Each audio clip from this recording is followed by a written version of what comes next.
په تیر څو کلونو کې د تجارانو لپاره تاریخ تیر د خرڅول دومره اسانه و لکه د اوبو څښل یا د ناشتې کول. والله از این دوباره کاغذ دیگر نصب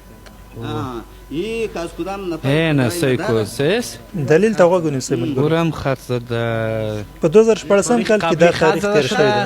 بالاش دوباره تاریخ زده شده باور مال برده بود ایرا با قرض برای ما داده و باز ما بین دکاندار بلی په جګړه کې سره رااله هغه دوی دغه مړه کړی یو دغه سړی خپل مړ شو دغه سړی دا مړ شو دا بیا وته دا ما ور واپس باندې څه کوي د څه باندې ښه وچا سمت د مال لا کړی هغه مړ شوی دی. مړ شو دا مال عدالت پات شو دا غوا فرما بین تاوان شو د زما نه دی ما ته په پور کې را کړی دی دا زما دا د دنه دی دا چې چا ور کړی هغه مړ دی. تاسو مهرباني وکړئ د متنګوي لاړ شي درې ته د قطۍ ځن سره واخلئ دا ارمړي نه پوښتنه کوئ چې دا ستا دی دا ستا دی ارمړي چې ویل چې و دا قطۍ زما دی ما ورکړی بس هغه راونیسئ او له شل کلی بندي کړئ.